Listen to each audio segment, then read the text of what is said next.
देश की राजनीति में इस वक्त राष्ट्रीय स्वयंसेवक संघ की तरफ से आ रहे बयान सुर्खियों में छाए हुए हैं। इन बयानों की गूंज दूर तक सुनाई दे रही है। पहले संघ प्रमुख मोहन भागवत, फिर आरएसएस के मुखपत्र के अलग अलग संपादकीय और अब संघ के वरिष्ठ प्रचारक और मुस्लिम राष्ट्रीय मंच के संरक्षक इंद्रेश कुमार का बयान एक ऐसा सिलसिला है जिसने सियासी तपिश बढ़ा दी है। आपको इसकी हर बात बताएंगे। साथ ही बड़ी खबर होगी उत्तर प्रदेश से, जहां सीएम योगी के सख्त फैसले चर्चा में हैं। जब उन्होंने वीआईपी हुटर पर हंटर चलाने वाला निर्देश दिया है, सख्त आदेशों की लिस्ट में संवेदनशील जगहों पर कुर्बानी नहीं करने और तय जगह पर ही नमाज अदा करने के फरमान भी दिए हैं। इसके साथ ही महाराष्ट्र में एनडीए के भीतर चल रही खींचतान की आवाजें भी सुनाएंगे, जहां एनसीपी बीजेपी के सामने हार का हिसाब किताब पेश कर रही है। पार्टी पूछ रही है कि जब हमने 4 सीटों पर ही चुनाव लड़ा तो 48 सीटों के प्रदर्शन के लिए जिम्मेदार क्यों होंगे। और खबर नीट की भी होगी, जिसमें गड़बड़ी पर मचे बवाल के बीच सरकार का बड़ा बयान आया है। इसे इंसाफ की नीट एंड क्लीन गारंटी बताया जा रहा है। लेकिन सबसे पहले बात इंद्रेश कुमार के बयान की, जिसमें उन्होंने कहा कि बीजेपी में अहंकार आ गया, इसलिए भगवान राम ने उसे 241 पर रोक दिया। देखिए ये पूरी रिपोर्ट।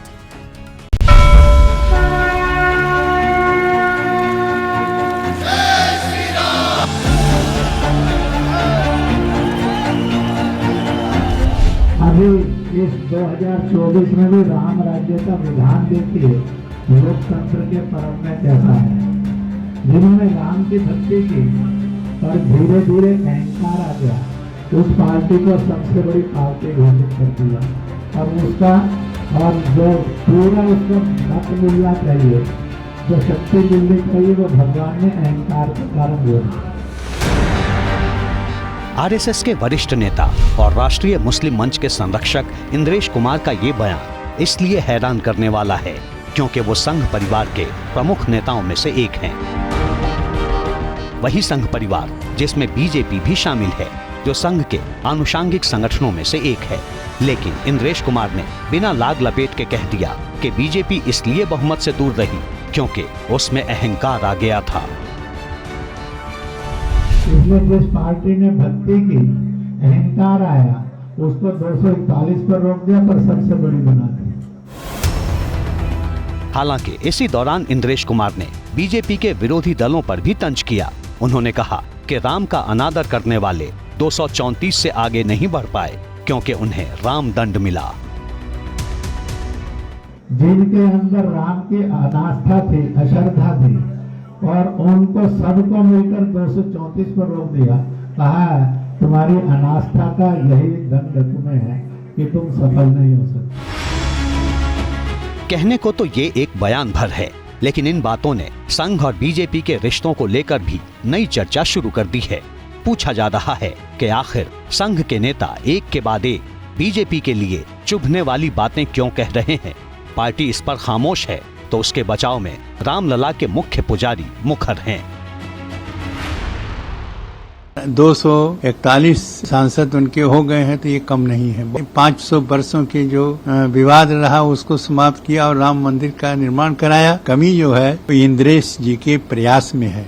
वो हिंदू और मुसलमान में एकता करना चाहते थे, मुसलमानों ने वोट भाजपा को नहीं दिया। यह विफलता जो है अब भाजपा पर लगा रहे हैं। प्रधानमंत्री हो चाहे योगी आदित्यनाथ जी हो, तो अभिमानी कहना गलत है। इंद्रेश कुमार के बयान ने एनडीए के भीतर भी गहमा गहमी बढ़ा दी है। इंद्रेश जी संघ परिवार के सदस्य हैं, वरिष्ठ प्रचारक हैं। ये संघ परिवार का आंतरिक मामला है, इस पर हमारा टिप्पणी करना उचित नहीं। निर्दलीय वगैरह मिलाकर आज 300 से पार हमारी संख्या वहाँ हो गई है। सरकार बहुमत की चल रही है। इसमें अहंकार और दुअहंकार की बात कहाँ आती है। हाँ, अहंकार की बात होती कि हम 100 के नीचे आते। उधर बीजेपी के विरोधी दलों की राय भी कम दिलचस्प नहीं है। कौन गंभीरता से लेता है आरएसएस को? मोदी जी खुद तो लेते नहीं, तो हम क्यों लें? जब बोलने का समय था तब बोला होता तो सब गंभीरता से लेते, तब आप चुप रहे, सत्ता के मजे आप भी लूट रहे थे, हर जिले में हर राज्य में आरएसएस के कार्यालय बन रहे थे, तब तो आप चुप रहे। अब जब लग रहा है कि चिड़िया चुग गई खेत तो बोलने आ गए, कौन सुन रहा है? अब ये चर्चा भी सरगर्म है कि क्या इंद्रेश कुमार के इस बयान के बाद ऐसे बयानों का सिलसिला थम जाएगा या फिर आने वाले दिनों में संघ नेताओं के कुछ नए बयान बीजेपी का धर्म संकट बढ़ाएंगे। और अब बात एनसीपी की, जिसने साफ कर दिया है कि वो महाराष्ट्र में एनडीए को मिली हार की तोहमत अपने सिर नहीं लेगी। दरअसल संघ के मुखपत्र कहे जाने वाले ऑर्गेनाइजर में छपे लेख में महाराष्ट्र में हुए सीटों के नुकसान की एक वजह गिनाते वक्त एनसीपी से गठजोड़ का भी जिक्र किया गया है। इसी का जवाब देते हुए अजीत पवार की पार्टी ने बीजेपी को आईना दिखाया और कहा कि एनडीए को सीटों का नुकसान तो उत्तर प्रदेश में भी हुआ है। देखिए ये खास रिपोर्ट। 48 सीटों में हमको कितनी सीटें दी गई? 4। तो हमारे पहले में आए 2 सीट। अजीत पवार गठ ये है, ये कहना मैं वाजिब नहीं समझता। अब इसे शिकायत कहिए, सफाई कहिए या महायुति में टकराव का श्री गणेश। एनसीपी की तरफ से यही बात सामने आई, न संघ का नाम लिया न भारतीय जनता पार्टी का, बस इशारों इशारों में बता दिया कि महाराष्ट्र में एनडीए को मिली हार की तोहमत वो अपने माथे पर लेने को तैयार नहीं। अजित पवार के करीबी छगन भुजबल ने तो यूपी की हार का हवाला देकर बकायदा आरोप लगाने वालों को आईना भी दिखा दिया। 48 सीटों में हमको कितनी सीटें दी गई? 4। और 4 में जो है 2 सीट जो है वो भी उन्होंने कहा कि एक धनगर समाज को देना चाहिए, जानकर को। तो हमारे पहले में आए 2 सीट, एक रायगढ़, दूसरी बाराबंकी। एक जगह हम जीत गए, एक जगह हम हार गए। अब उससे कैसे आप बोल सकते हैं कि 48 सीटों पर परिणाम हुआ? देश में दूसरे राज्यों में भी तो ये हुआ है। जैसे यूपी, कोई भी बोल नहीं रहा था कि ऐसा यूपी में इतने पीछे बीजेपी आएगी, मगर आ गई। तो उसके कारण जो है ये सिर्फ अजीत पवार गठ ये है, ये कहना मैं वाजिब नहीं समझता। महाराष्ट्र में बीजेपी के साथ सरकार में शामिल एनसीपी को सफाई क्यों देनी पड़ी? महाराष्ट्र पर बोलते वक्त उत्तर प्रदेश का हवाला देने की नौबत आखिर क्यों आई? जवाब है राष्ट्रीय स्वयंसेवक संघ के मुखपत्र ऑर्गेनाइजर में छपा रतन शारदा का वो लेख, जिसमें हार की एक वजह एनसीपी से बीजेपी के गठजोड़ को भी बताया गया है। इसे इस तरह से समझिए, रतन शारदा ने लिखा, महाराष्ट्र में गठबंधन अनावश्यक राजनीति और टाले जा सकने वाले जोड़ तोड़ का उदाहरण। महाराष्ट्र में बीजेपी और शिवसेना के पास बहुमत था, फिर भी एनसीपी से गठबंधन का अविवेकपूर्ण कदम उठाया गया। सालों से कांग्रेस की विचारधारा से लड़ती रही बीजेपी के कार्यकर्ता इससे आहत हुए। इस तरह की राजनीति से बीजेपी ने अपनी ब्रांड वैल्यू एक झटके में खत्म कर दी। संघ के मुखपत्र में छपे इस लेख के जरिए अजित पवार पर यह सीधा हमला तब किया गया जब हार पर विपक्ष के हमले झेल रही बीजेपी एनसीपी समेत बाकी सहयोगियों के साथ मिलकर पराजय के कारण तलाशने की कोशिश में जुटी है। क्योंकि केंद्र में एनडीए ने सरकार भले ही बना ली हो, लेकिन 2019 के लोकसभा चुनाव में महाराष्ट्र की 48 में से 40 से भी ज्यादा सीटें जीतने वाली एनडीए को इस बार वहां बड़ा घाटा हुआ है। बीजेपी को सिर्फ 9 सीट पर जीत मिली, शिवसेना भी 7 सीट ही जीत पाई और एनसीपी भी सिर्फ 1 सीट। यानी तीनों पार्टियां मिलाकर सिर्फ 17 सीट ही जीत पाई, जबकि इंडिया ब्लॉक ने 28 सीटों पर बाजी मार ली। नतीजे सामने आने के बाद से ही एनडीए के घटक दल इस पर मंथन में जुटे हैं। अपनी गलतियों को दूर करके वापिस लोगों के बीच जाकर हम लोग जो हमको अधिक का लोगों से आशीर्वाद चाहिए वो संपादित करने की कोशिश करेंगे। तर आरक्षणाच्या संदर्भातला पण मुद्दा काही बाबतीमध्ये तुम्ही जर मराठवाड्यातल्या जागा बघितल्या तर संभाजीनगरची जागा सोडली तर बाकी एकही जागा महायुतीची त्या परिसरामध्ये येऊ शकली नाही। एक तरफ अजीत पवार हैं जो मराठा आरक्षण आंदोलन को हार की वजह साबित करने की कोशिश कर रहे हैं, दूसरी तरफ फडणवीस हैं जो डिप्टी सीएम की कुर्सी त्यागने वाली अंतरात्मा की आवाज से आगे निकल चुके हैं, और तीसरा है राष्ट्रीय स्वयंसेवक संघ जो गठबंधन वाले फैसले पर सवाल उठाकर बीजेपी को कटघरे में खड़ा कर चुका है। लेकिन हार का वास्तविक जिम्मेदार कौन है, ये तय होना बाकी है। यूपी में बीजेपी के कमजोर चुनावी प्रदर्शन पर पार्टी की आज लखनऊ में बड़ी बैठक हुई, जिसमें कानपुर बुंदेलखंड में जिन सीटों पर हार हुई उसको लेकर प्रदेश संगठन को रिपोर्ट सौंपी गई। इससे पहले अवध क्षेत्र से ऐसे ही रिपोर्ट पेश की गई थी। शनिवार से हर लोकसभा सीट के लिए रिपोर्ट तैयार करने का काम शुरू होगा, जिससे यूपी में बीजेपी को लगे झटके की पूरी तस्वीर सामने आ सकेगी।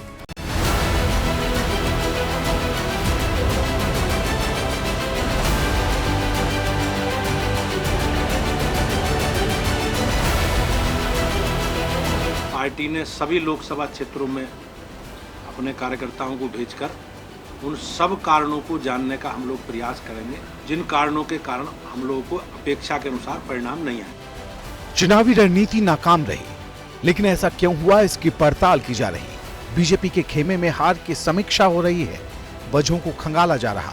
यूपी में लगे बड़े झटके पर मंथन का दौर चल रहा है।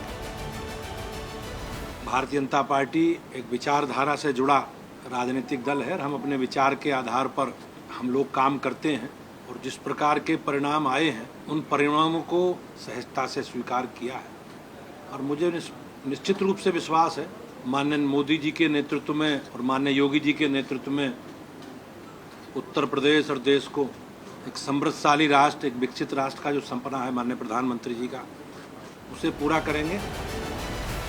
बीजेपी ये मानने को तैयार नहीं कि मोदी योगी के करिश्मे पर रत्ती भर भी आंच आई है, लेकिन गठबंधन के साझीदार सुहेलदेव भारतीय समाज पार्टी के अध्यक्ष ओम प्रकाश राजभर ने एनडीए की यूपी में हार पर जो कहा है वो माहौल को गर्मा देने वाला है। ओम प्रकाश राजभर यूपी के कैबिनेट मंत्री हैं, एनडीए का हिस्सा हैं, बावजूद इसके बीजेपी को लेकर तीखे तंज करने से परहेज नहीं। लोकसभा चुनाव में राजभर की पार्टी घोसी सीट से चुनाव लड़ी थी। एसपी-एसपी ने यहां से अरविंद राजभर को मैदान में उतारा था। अरविंद राजभर ओम प्रकाश राजभर के बेटे हैं। पूर्वांचल के इस लोकसभा क्षेत्र में राजभर वोटरों की बड़ी तादाद है। बावजूद इसके अरविंद राजभर 1,62,000 से भी ज्यादा वोट से हार गए। माना जा रहा है कि इसी वजह से राजभर सख्ते में है। अब सवाल है कि क्या यूपी में लगे झटके पर एनडीए में मंथन कर वजह की तलाश की जाएगी या फिर सहयोगी दल ऐसे बयानों से नई चुनौती पेश करेंगे।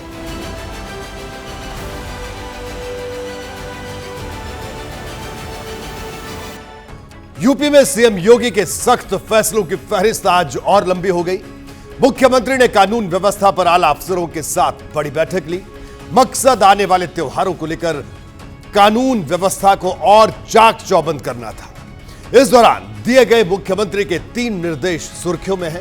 पहला निर्देश वीआईपी के लिए हूटर के इस्तेमाल की लक्ष्मण रेखा तय करना। दूसरा, बकरीद पर संवेदनशील जगहों पर कुर्बानी नहीं करने का आदेश है। इसके साथ ही सरकार ने साफ कर दिया है कि अगर तय जगह पर ही नमाज अदा की जाए, परंपरा से अलग हटकर नई जगह की इजाजत नहीं होगी।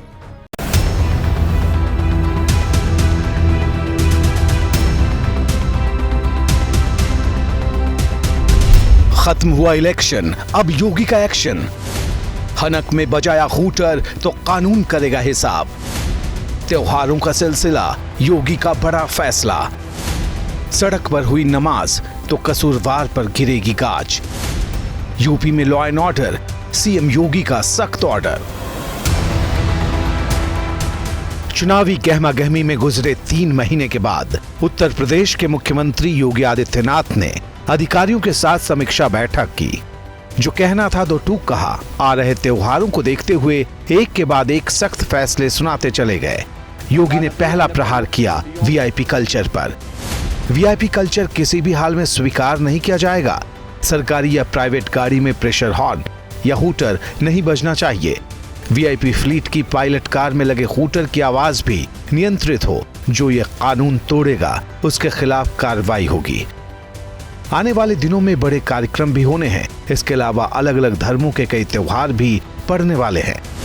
16 जून को गंगा दशहरा है, 17 जून को बकरीद है, 18 माह को ज्येष्ठ माह का मंगल है और 21 जून को अंतर्राष्ट्रीय योग दिवस, जबकि जुलाई में मुहर्रम और कांवड़ यात्रा निकलेगी।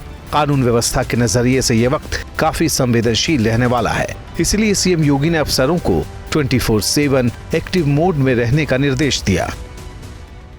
समीक्षा बैठक में मुख्यमंत्री ने बकरीद पर कुर्बानी पहले से तय जगह पर करने और संवेदनशील और विवादित जगहों पर कुर्बानी न करने और रास्ते पर नमाज अदा करने पर रोक लगाई है और इसके साथ ही संवेदनशील इलाकों में पुलिस बल तैनाती के निर्देश दिए हैं। मुख्यमंत्री ने यह साफ कर दिया कि आस्था का सम्मान तो होगा, लेकिन किसी की धार्मिक भावनाओं को चोट पहुंचाने की कोशिश की गई तो एक्शन भी फौरन होगा। वैसे मुख्यमंत्री योगी के एक्शन के दायरे में बिजली कटौती भी है। मुख्यमंत्री ने साफ शब्दों में कहा है कि गांव हो या शहर या हो महानगर, रोस्टरिंग के नाम पर बेवजह बिजली कटौती न की जाए और अगर कहीं ट्रांसफार्मर खराब है या कहीं लाइन में खराबी हो तो इन समस्याओं का समाधान जल्द से जल्द किया जाए, कहीं भी देरी न हो। कानून व्यवस्था सीएम योगी की यूएसपी रही है, इसलिए योगी इस मोर्चे पर न तो कमजोर पड़ना चाहते हैं न कमजोर दिखना चाहते हैं। समीक्षा बैठक से निकले सख्त फैसलों को इसी से जोड़कर देखा जा रहा। दिल्ली में पानी के मुद्दे पर आग लगी हुई है। यह आग सियासत की है। आम आदमी पार्टी का आरोप है कि बीजेपी दिल्ली में पानी की पाइपलाइन तोड़ रही है, इसके साथ छेड़छाड़ कर रही है और इसके लीकेज के फर्जी वीडियो वायरल कर रही है। मामला दिल्ली का पानी रोके जाने से शुरू हुआ था और अब बात इन आरोपों तक जा पहुंची है, जिस पर बीजेपी ने तीखा पलटवार किया है।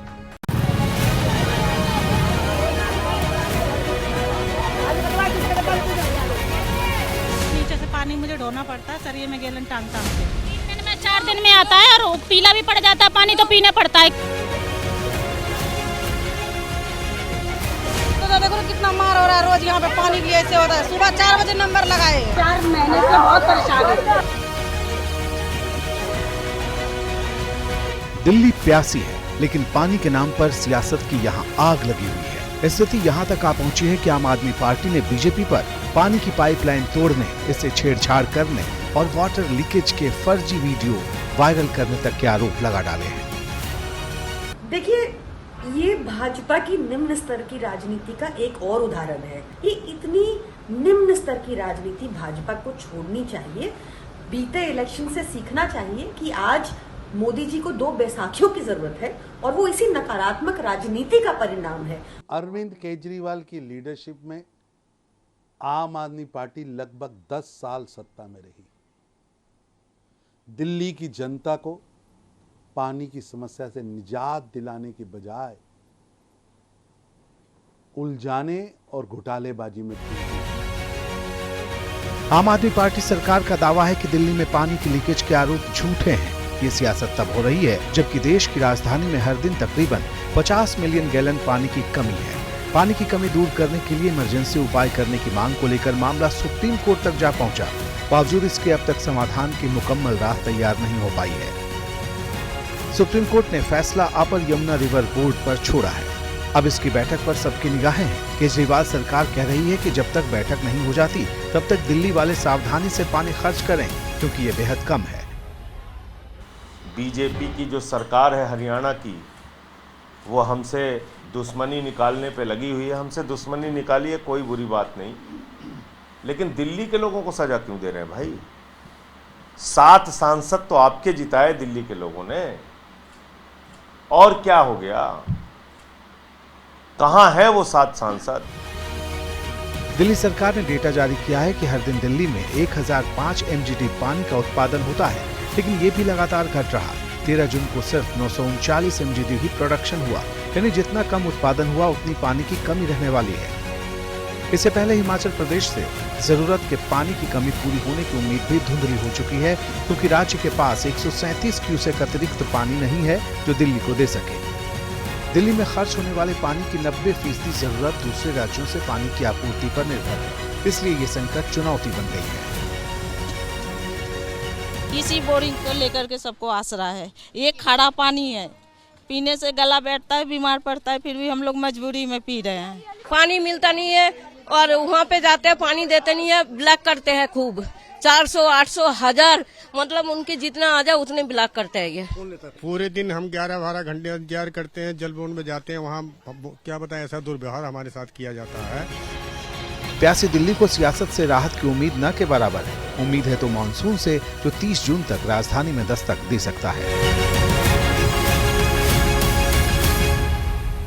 और खबर नीट यूजी परीक्षा में गड़बड़ी के आरोपों पर मचे बवाल की। इस मुद्दे पर छात्रों से लेकर विपक्ष तक सब हमलावर हैं। छात्रों का आरोप है कि परीक्षा का पर्चा लीक किया गया। वो इसके खिलाफ देश भर में विरोध प्रदर्शन कर रहे हैं। इस मुद्दे पर सरकार को घेर रही कांग्रेस परीक्षा में हुई गड़बड़ियों की जांच सीबीआई को सौंपने की मांग कर रही है। इन सब के बीच केंद्रीय शिक्षा मंत्री कह रहे हैं कि किसी भी बच्चे के करियर के साथ खिलवाड़ नहीं होगा। सरकार सुप्रीम कोर्ट के निर्देशों के मुताबिक कदम उठाएगी।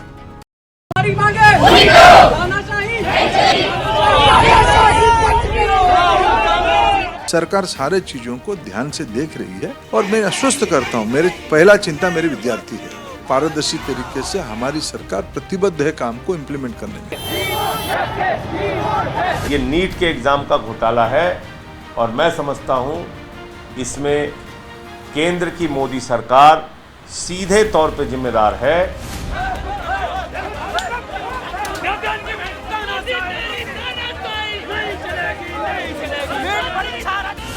आप देखिए आप कितने बच्चों के भविष्य के साथ खिलवाड़ कर रहे हैं।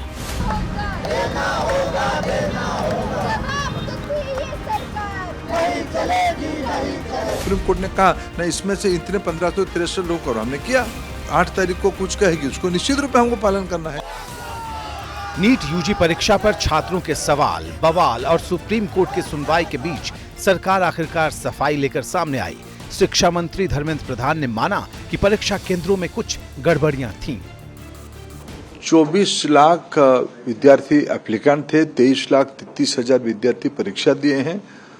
ये स्वाभाविक जिनके मन में जो शंका आती है, कुछ विषय ध्यान में आई थी। 6 सेंटर की कुछ गड़बड़ियां ध्यान में थी। ग्रेस मार्क उनको समय कम मिलने के अभाव में जो एक फार्मूला को यूज करते हुए ग्रेस मार्क दिया गया, उसमें भी कुछ आपत्ति आई, उसको भी सुधारा गया। उनको पुनः परीक्षा देने की अनुमति सुप्रीम कोर्ट ने कल ही दे दिया है। उनको सूचित कर दिया गया जो परीक्षा देना चाहते हैं वो आके परीक्षा भी दे सकते हैं। इससे पहले शिक्षा मंत्री नीट की परीक्षा दे चुके कुछ छात्रों और उनके घर वालों से भी मिले। छात्रों का कहना है कि अगर एक्शन हुआ तो प्रदर्शन बंद कर देंगे। हर्ष, आप ये बताइए, आपने सीबीआई इंक्वायरी की भी मांग की थी? हाँ बिल्कुल, हमने कहा कि सीबीआई इंक्वायरी एनटीए पे की जाए, ताकि क्योंकि अब उसके ऊपर किसी को भरोसा नहीं है। 3 मांगे आपने क्या मुख्य तौर पर रखी थी और उस पर मंत्री जी ने? हमने कहा कि एनटीए पे कार्रवाई होनी चाहिए और रीनीट हमारा होना चाहिए और मतलब एनटीए को थोड़ा सा एक्शन एनटीए के ऊपर रहना चाहिए। तो आप लोग एज अ रिप्रेजेंटेटिव मिले आकर के बाकी छात्र को भी आप कन्विंस करेंगे जाकर के ये बात हुई है और प्रदर्शन अभी ना हो, हमको इंतजार करना होगा सुप्रीम कोर्ट का? हाँ, हम तो बिल्कुल ही अब प्रदर्शन हम तो नहीं करेंगे। शिक्षा मंत्री से मुलाकात के बाद छात्र भले ही नरम दिखे हों, लेकिन सियासत गर्म है, क्योंकि सवाल लाखों छात्रों के भविष्य का है और मामला घर घर से जुड़ा हुआ है। इसलिए विपक्ष बीजेपी को घेरने में जुटा है। उन बच्चों की आंखों में देखा धर्मेंद्र प्रधान जी ने, आंखों में सबूत, केंद्रों पे सबूत। मैं तो अव्वल ये कहता हूं कि ये पूरा का पूरा फार्स है और एनटीए नाम की संस्था के गंभीर मूल्यांकन की आवश्यकता है।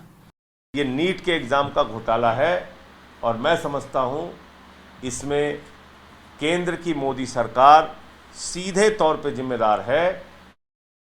सबसे पहले ये बताइए, ये बयान है किसको लेकर के? बीजेपी के आला नेतृत्व को लेकर के, कार्यकर्ताओं को लेकर के, किसको लेकर के है? ऐसा है, देश तेज गति से दिन प्रतिदिन आगे जा रहा है। इस समय का सच एकमात्र है कि जिन्होंने राम का विरोध किया वो सत्ता से बाहर हैं, जिन्होंने राम की भक्ति की वो सत्ता में हैं। श्री नरेंद्र मोदी के नेतृत्व में एनडीए की सरकार तेज गति से नए भारत की ओर चल पड़ी है। मैं सबसे अपील करूंगा कि देश एकजुट होकर नए भारत के निर्माण में कदम से कदम, कंधा से कंधा मिलाकर सरकार के साथ चले। सर, आपने अपने पुराने बयान को दोहरा तो दिया, लेकिन उसमें एक शब्द छोड़ दिया, अहंकार। अहंकार जिसको लेकर के पूरी कंट्रोवर्सी आई है, कहा जाए कि विवाद खड़ा हुआ है। कौन है अहंकार में सर? ऐसा है, हमने तो टेलीविज़न पर आप लोगों ने दिखाया कि राहुल गांधी ने ये कहा कि 4 तारीख को नरेंद्र मोदी सत्ता में नहीं होंगे। मैं लिख कर देता हूँ, अब आप इसको क्या कहना पसंद करेंगे वो आपको लिबर्टी है, आप इसको जान सकते हैं। इसी प्रकार से केजरीवाल ने कहा कि मैं लिख कर देता हूँ इतनी सीटें आएंगी और इंडी अलायंस की गवर्नमेंट बनेगी, तो आप उन्हीं से पूछ लीजिए जाकर कि इसको क्या कहना चाहिए। और आप मीडिया के एक्सपर्ट्स लोग हैं, आप समझ सकते हैं इनको कौन सी संज्ञा देनी चाहिए। लेकिन सर अहंकारी आपने, फिर वो मैं आपसे क्लैरिफाई कर रहा हूं क्योंकि उसको लेकर के सुबह से जब से आपने बयान दिया उसके बाद से लगातार चर्चा चल रही है अहंकारी, क्योंकि जो अहंकार में था वो 241 पर आ गया, जो राम का विरोध कर रहा था वो 230 के आसपास आ गया, सब मिलकर के। तो इसमें तो अल्टीमेटली यही इशारा मिला ना कि 241 पे तो जो बीजेपी आई है। ऐसा है कि जो सत्य है उसको मैंने अल्टीमेट बता दिया है। जिन्होंने राम का विरोध किया वो सत्ता से बाहर हैं, जिन्होंने राम की भक्ति और आस्था दिखाई वह श्री नरेंद्र मोदी के नेतृत्व में एनडीए के रूप में इस समय सरकार में हैं और उन्हीं के साथ देश आगे बढ़े इसकी शुभकामना करता हूँ। सर यहाँ पर सवाल इस वजह से उठ रहा है, फिर मैं क्योंकि जिस शब्द को लेकर के विपक्ष ने भी जो है लगातार सवाल खड़े करने शुरू कर दिए, ये कहने लगा कि यही बात जो है आरएसएस ने पहले क्यों नहीं मोदी सरकार को बता दिया, उनके मंत्रियों को बता दी। तो अहंकारी है कौन सर, अगर आप जो है नाम लेकर ही बता दें, या क्योंकि अब सीधा सवाल पूछ रहा हूँ। हाँ, आपने जितने सवाल पूछे सीधे ही पूछे हैं और मैंने सबका सीधा ही उत्तर दिया है। सर कौन है अहंकारी?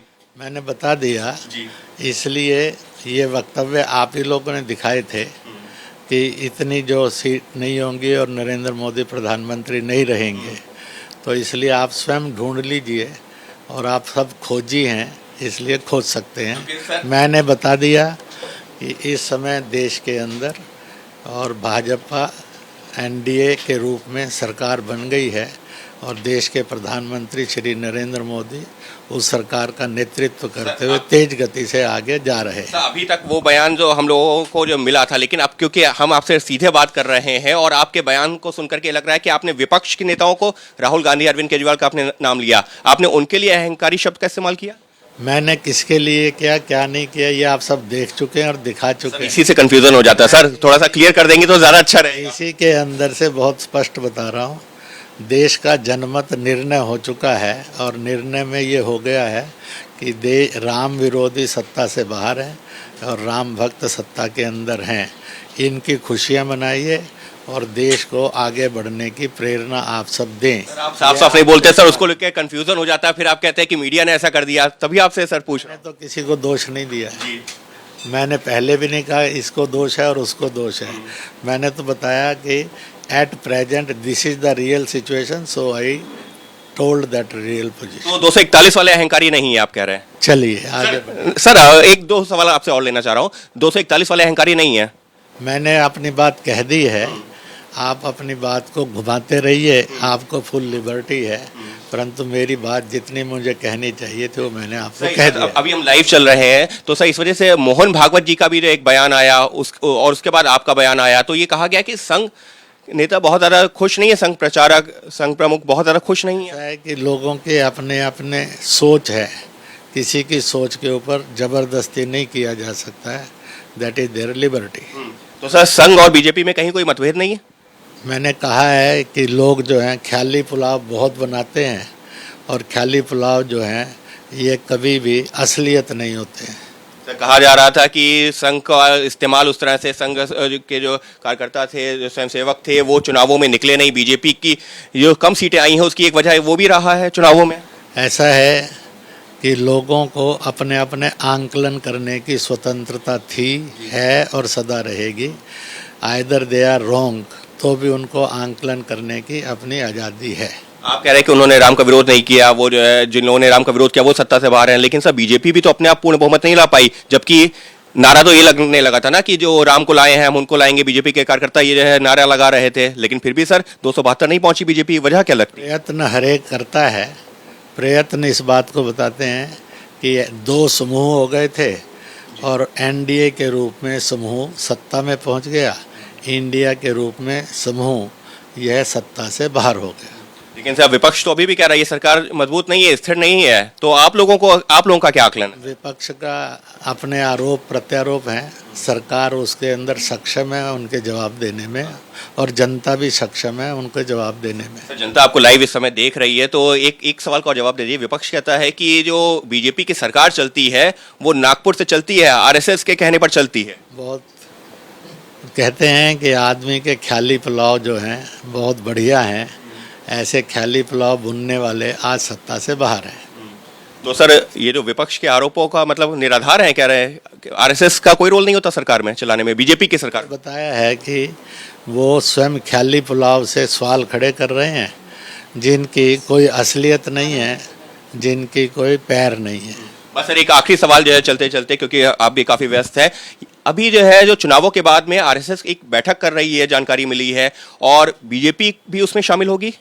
ऐसा है, इस बैठक की अधिकृत सूचना संघ के अधिकृत मार्ग से आप ले लें, ताकि उस सूचना को सही रूप से आप प्रसारित कर सकें। तो सर सही बता दीजिए ना, जैसे कि फिर कोई कंफ्यूजन ना रहे, क्योंकि कंफ्यूजन बहुत हो जाता है। मैंने बताया कि नो कंफ्यूजन, आप एट प्रॉपर प्लेस जाइए और वहां से जानकारी ले लीजिए। वो आप समीक्षा करेंगे अब चुनावों की, तो इसलिए इस बात की आपको जानकारी लेनी है बैठक की, वो वहां जाकर लीजिए। तो अहंकारी मोदी सरकार नहीं, ये कह रहे हैं आप? फाइनली लास्ट सवाल पूछ रहा हूँ। ऐसा है कि आपने कंक्लूजन किया है। नहीं, मैं आपसे पूछ रहा हूँ। आपको बधाई देता हूँ।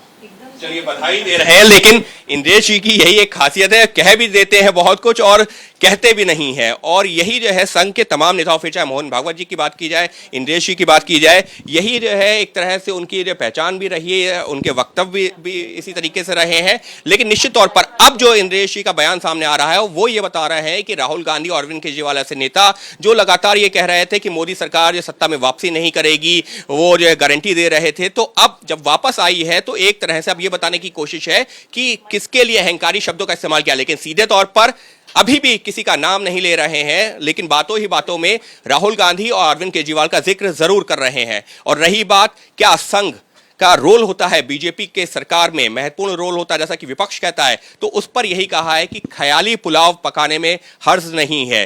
तो ये है इंद्रेश कुमार, जिनके बयान को लेकर के निश्चित तौर पर पिछले 24 घंटों में बहुत ज्यादा चर्चा हुई।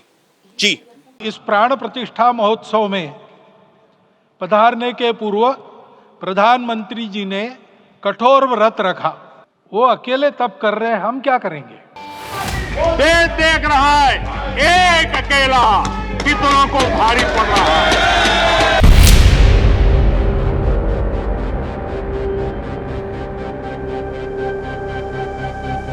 नतीजे तो आ गए। आप सभी लोग बेसब्री के साथ 2024 के चुनाव के नतीजों का इंतजार कर रहे थे, लेकिन इन नतीजों ने दरअसल कई पेच भी फंसा दिए हैं। एनडीए को बहुमत मिल रहा है, बीजेपी सबसे बड़ी पार्टी, बीजेपी को अपने दम पर बहुमत नहीं मिल रहा है। जो सेवा करता है, जो वास्तविक सेवक है, जिसको वास्तविक सेवक कहा जा सकता है, उसको कोई मर्यादा रहेगी, वो मर्यादा से चलता है। उस मर्यादा का पालन करके जो चलता है वो कर्म करता है, लेकिन कर्मों में लिप्त नहीं होता, उसमें अहंकार नहीं आता कि मैंने किया।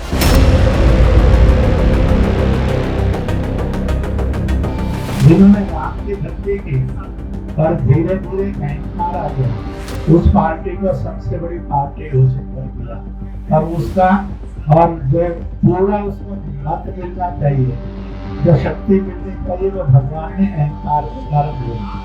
भक्ति की अहंकार आया, उसको 241 पर रोक दिया, पर संसद में नहीं।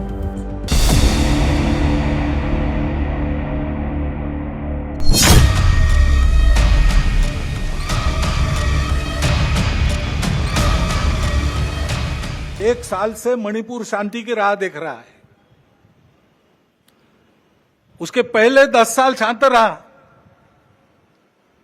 पुराना गन कल्चर समाप्त हो गया ऐसा लगा, और अचानक जो कलह वहां पर उपज गया या उपजाया गया, उसकी आग में अभी तक जल रहा है, त्राही त्राही कर रहा है। कौन उस पर ध्यान देगा?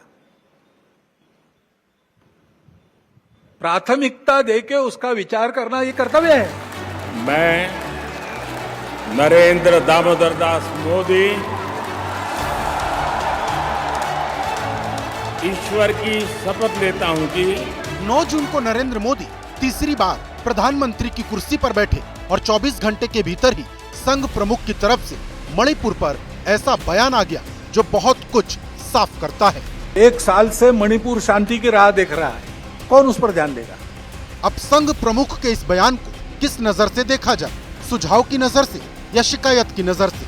शिकायत की बात इस वजह से क्योंकि मोहन भागवत ने इसी कार्यक्रम में एक और लाइन कही जिसमें किसी पर सीधे सीधे निशाना तो नहीं था, लेकिन अहंकार से बचने की नसीहत जरूर थी। जो सेवा करता है, जो वास्तविक सेवक है, जिसको वास्तविक सेवक कहा जा सकता है, उसको कोई मर्यादा रहती है, वो मर्यादा से चलता है। उस मर्यादा का पालन करके जो चलता है वो कर्म करता है, लेकिन कर्मों में लिप्त नहीं होता, उसमें अहंकार नहीं आता कि मैंने किया, और वही सेवक कहलाने का अधिकारी रहता है। सेवक और अहंकार, लोगों ने इन्हीं 2 शब्दों को पकड़ा और ये समझ लिया कि संघ प्रमुख का ये संदेश किसके लिए था। मोहन भागवत ने भले ही किसी का नाम नहीं लिया, लेकिन 3 दिन के बाद संघ के वरिष्ठ प्रचारक इंद्रेश कुमार ने फिर से अहंकार शब्द का इस्तेमाल किया और मंच से ही अहंकार को बीजेपी से जोड़ दिया। इसलिए प्रभु का न्याय बड़ा विचित्र नहीं है, बड़ा सत्य है। इसलिए जिस पार्टी ने भक्ति की, अहंकार आया, उसको 241 पर रोक दिया, पर सबसे बड़ी बना दी। जिनके अंदर राम की अनास्था थी, अश्रद्धा थी, और उनको सबको मिलकर 234 पर रोक दिया। चुनावी नतीजों ने बीजेपी को 3 बड़े दुख दिए हैं। पहला, पार्टी अकेले दम पर बहुमत नहीं ला पाई। दूसरा, यूपी जैसे राज्य में करारी शिकस्त हुई। और तीसरा, जिस अयोध्या में राम मंदिर बना वो फैजाबाद लोकसभा सीट हार गई। आरएसएस नेता इंद्रेश कुमार ने इसे भी भगवान राम का ही न्याय बताया। जो राम की भक्ति करे तो निरअहकार करे, और जो राम का विरोध करे तो उसका अकल्याण अपने आप है, प्रभु नहीं बिगाड़ता। इसलिए लल्लू सिंह, उसने जनता के ऊपर जुल्म किए थे। राम जी ने कहा थोड़ी देर 5 साल विश्राम कर ले, अगली बार देख लेंगे फिर अभी क्या करें। इंद्रेश कुमार के इस बयान में बीजेपी के लिए ताना भी है और निशाना भी, गम भी है और गुस्सा भी। अयोध्या में हार पर अंदर से आवाज उठी तो जवाब राम जन्मभूमि मंदिर के मुख्य पुजारी सत्येंद्र दास की तरफ से आया। इंद्रेश जी हिंदू और मुसलमान की एकता के लिए प्रयास करते रहे, लेकिन उनका प्रयास बिल्कुल विफल हो गया। मुसलमान ने भाजपा को वोट दिया ही नहीं। इंद्रेश जी असफल हो गए, इसलिए वो आरोप, अपने असफल होने का आरोप भाजपा पर लगाते हैं। पहले मोहन भागवत और फिर इंद्रेश कुमार, दोनों संघ की बड़ी शख्सियत हैं। ऐसे में उनके बयान को साधारण नहीं समझा जा सकता। इन बयानों के बाद देश का सियासी माहौल गर्म है। कौन गंभीरता से लेता है आरएसएस को? मोदी जी खुद तो लेते नहीं, तो हम क्यों लें? जब बोलने का समय था तब बोला होता तो सब गंभीरता से लेते। तब आप चुप रहे, सत्ता के मजे आप भी लूट रहे थे। हर जिले में, हर राज्य में आरएसएस के कार्यालय बन रहे थे, तब तो आप चुप रहे। अब जब लग रहा है कि चिड़िया चुग गई खेत, तो बोलने आ गए। कौन सुन रहा है? पहले मोदी जी सुन ले उनको, फिर हम सुन लेंगे। भगवान श्री राम का तो बहुत साफ संदेश है कि हमने रावण के अहंकार को भी तोड़ा है, नष्ट किया है, उसकी लंका लगाई है, उसकी लंका जलाई है। हमने तो रावण को भी बर्बाद कर दिया। किसी इंसान के अहंकार को बर्दाश्त करने का तो सवाल ही नहीं उठता। और इसीलिए राम पथ गमन मार्ग हमारे उत्तर प्रदेश में है। जिन रास्तों से प्रभु श्री राम होकर गुजरे, अयोध्या हारे, सुल्तानपुर कुशभवनपुर हारे, प्रतापगढ़ हारे, कौशाम्बी हारे, प्रयागराज हारे, चित्रकूट हारे, रामपुर हारे, सीतापुर हारे, श्रावस्ती हारे। अरे तो भोले शंकर की थोड़ी बहुत कृपा हो गई, वरना काशी से भी हार जाते। वॉर ऑफ पोजीशन चल रहा है ग्रैम्शियन टर्म में, अगर मैं कहूं। दूसरा, मैं एक बात कहना चाहता हूं, राम द्रोही कोई नहीं है इंद्रेश जी। थोड़ा नजरिया बदलिए।